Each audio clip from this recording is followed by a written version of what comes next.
Oi pessoal, tudo bom? Eu sou a Renata, eu sou nutricionista e hoje eu vou falar com vocês a respeito de um assunto que ele é um pouco polêmico e eu acabei reunindo algumas perguntinhas, coisas que surgem no nosso atendimento. Então, se você quer saber alguma coisa sobre mitos envolvendo a dieta low carb, por favor, fique com a gente.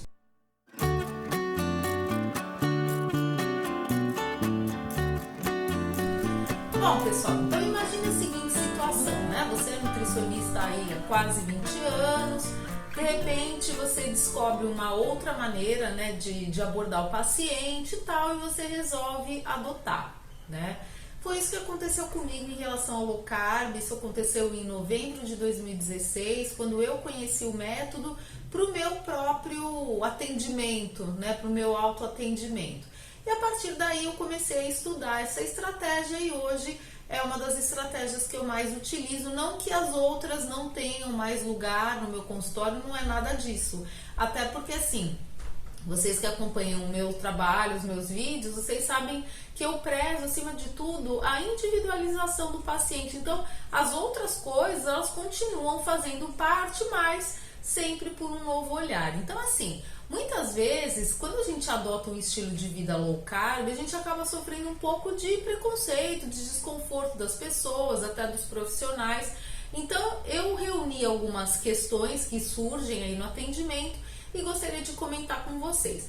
Então, primeira coisa, número 1, low carb é uma dieta da moda. Então, assim, pessoal, primeiro a gente precisa lembrar que durante toda a história da humanidade, a nossa alimentação ela sempre foi baseada em planta, bicho e ovos, basicamente, né? Então, assim, os alimentos ultraprocessados, mesmo os cereais, né, que surgiram, aí o pão, o trigo, né, o milho, esses cereais que surgiram aí com o advento da agricultura, eles estão vindo de uma forma bem recente na história da humanidade, né? A humanidade tem aí 2,5 milhões de anos de história e os cereais eles surgiram aí apenas 10 mil anos atrás. Então, de todo modo, assim, a low carb ela não é uma dieta da moda. Primeiro que seria uma retomada à alimentação mais natural e alimentação que a nossa espécie evoluiu, tá? E muito possivelmente, no lugar da palavra moda, a gente poderia utilizar tendência. Por quê? Porque a low carb ela é uma dieta que preza por alimentos in natura, comida de verdade. Então, com certeza, isso tanto é uma tendência que a indústria de alimentos ela está bastante preocupada com esse movimento e por isso tem surgido aí na mídia sempre algumas reportagens, algumas coisas nesse sentido, tá? Número 2, uma dieta cara.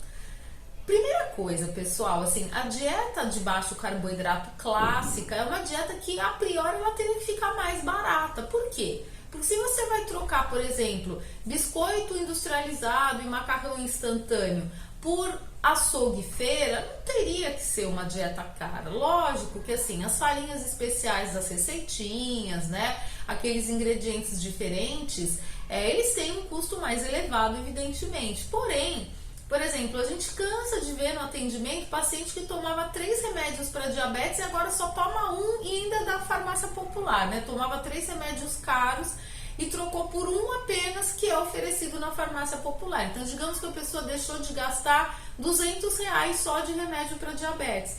Será que isso também não valeria a pena a gente considerar? De repente eu vou fazer um investimento de 1 quilo de uma farinha de oleaginosa num custo médio de R$ 60 para fazer receita o mês inteiro e eu tô deixando de gastar R$ 200 de remédio?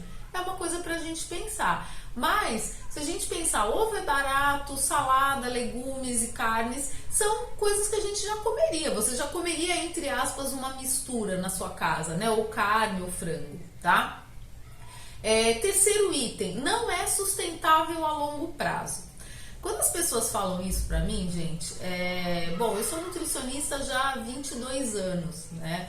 Então eu fico pensando o que é uma dieta sustentável, né? A literatura de nutrição, ela deixa muito claro para nós que, por exemplo, apenas 5% das pessoas que iniciam um tratamento para emagrecimento conseguem manter a dieta proposta, né? Então, em 2 anos, a maioria das pessoas que começou uma dieta, ela acaba interrompendo. Então, assim, sustentabilidade não é nem vantagem e nem desvantagem da dieta low carb.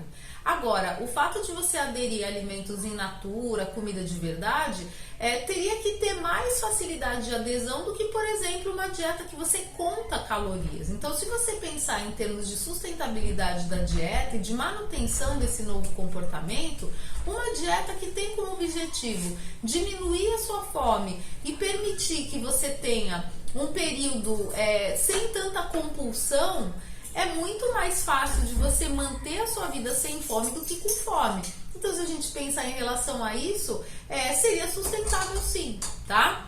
É a dieta da proteína e pode prejudicar os rins. Isso aí é um argumento de quem primeiro não entende a estratégia, né? A proteína da dieta low carb, ela não aumenta em relação às outras dietas. Isso já é comprovado em estudos. O ser humano ele não consegue comer muito mais proteína do que uma quantidade que acaba ficando autoajustável para ele, tá? Então, na média de qualquer dieta, de qualquer alimentação, a proteína fica em torno de 20% do seu valor energético total. Isso não muda, tá? E em relação a prejudicar os rins, pessoal, o que prejudica os rins é você ter diabetes, ter hipertensão, né? Que são coisas que estão muito vinculadas ao consumo excessivo de carboidrato. Então, lesão renal é muito mais fácil você ter se você tiver um excesso de peso e síndrome metabólica, que isso vai acarretar, por exemplo, diabetes e pressão alta, do que um consumo de proteína que nem é maior,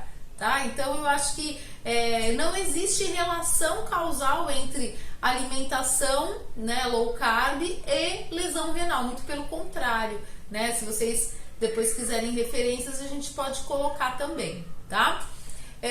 Come muita gordura e aumenta o colesterol. Esse é um dos pontos mais, assim, nevrálgicos, né, da estratégia low carb. Por quê? Primeiro a gente precisa entender que o colesterol, em grande parte, ele é produzido pelo fígado, tá? Então, por exemplo, 85% do colesterol do seu exame ele é produzido pelo seu fígado. Então, assim, muitas vezes você tem uma dislipidemia, né, que é um excesso de colesterol, que nada tem a ver exatamente com aquilo que você come, tá? Mas, em linhas gerais, quando você faz uma dieta que permite perda de peso e a low carb não é diferente, o colesterol ele tem uma tendência de se normalizar. Na low carb, muitas vezes, como existe um consumo maior de gordura do tipo saturado, o colesterol ele até pode subir, mas os triglicerídeos eles abaixam e o colesterol bom também fica mais elevado. Ou seja, o seu perfil lipídico como um todo, ele fica mais atrativo do que se você não estivesse fazendo nada, tá? Então, cuidado quando vocês tiverem consulta com cardiologistas que não entendem a estratégia, porque muitas vezes a fração LDL, que é considerada o colesterol ruim, no paciente que segue a abordagem low carb, ela pode estar até acima do que o laboratório dá como referência. Mas é uma fração LDL que não é uma fração perigosa, é uma fração maior que ela não gruda dentro da artéria, tá? Então, até nós temos podcasts para indicar que falam sobre isso, né?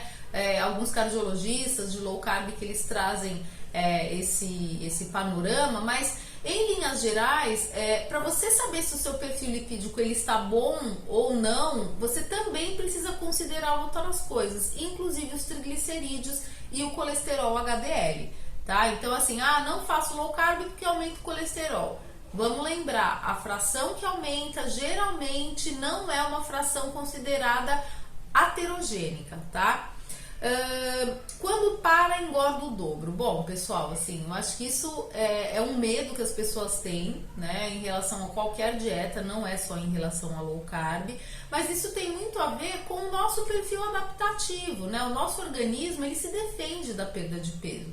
Então, se você abandonar completamente os novos comportamentos, possivelmente você vai ter sim um reganho de peso. Só que isso acontece, pessoal, em qualquer abordagem que tenha restrição, tá? Por isso que a gente entende que low carb não é dieta, low carb é um estilo de vida no qual você vai diminuir o seu consumo de carboidratos a uma faixa que você vai, junto com o profissional que te atende, descobrir qual é a sua faixa de manutenção de peso e você vai tentar gravitar em torno dessa faixa, tá? O que a gente fica muito preocupado é que, assim, por exemplo, no Brasil, para uma dieta de 2.000 calorias, os órgãos de regulamentação que fazem rotulagem e tudo, eles sugerem que uma pessoa, a média, consuma 300 gramas de carboidrato dia. Qualquer pessoa engorda com esse total de carboidrato, tá? Então, assim, vocês podem observar a sua família, os amigos, a maioria das pessoas que consome